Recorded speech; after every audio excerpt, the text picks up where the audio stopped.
Anda masih bersama kami dalam Hot Ekonomi. Sebelum melanjutkan perbincangan, rekan Ahmad Murodi akan terlebih dahulu menyampaikan sejumlah data untuk Anda. Silakan, Dodi.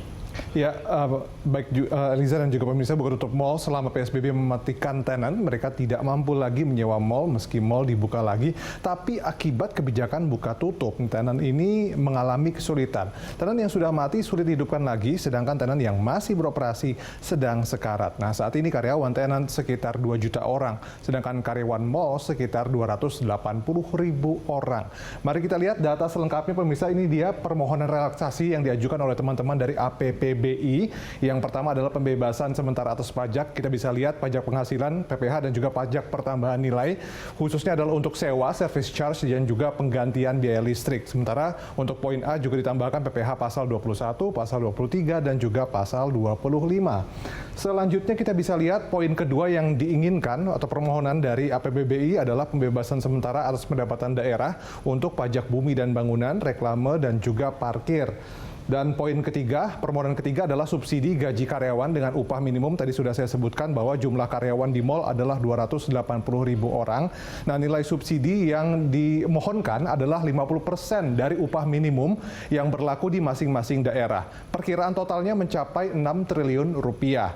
Bagaimana kemudian proses pengirimannya adalah dengan subsidi itu disalurkan melalui BPJS secara langsung ke rekening masing-masing karyawan.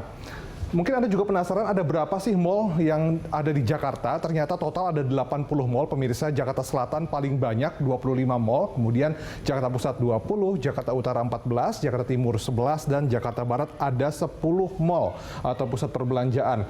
Dan ini juga kita punya data terkait dengan tingkat kunjungan makan di tempat. Kami ambil dari Mandiri Institute datanya. Ini adalah di hari pertama pemberlakuan kembali PSBB ketat ya, 14 September 2020. Di Jakarta hanya 49%, Bogor masih cukup tinggi 66%, Tangerang di bawah 50%, 47%, dan kemudian Bekasi 55%. Selanjutnya ini adalah proyeksi penambahan angka pengangguran kuartal 3 2020. Skenario berat akan ada penambahan 2,13 juta penganggur. Kemudian skenario yang lebih berat ini 3,34 juta. Sementara skenario yang sangat berat adalah 4,68 juta.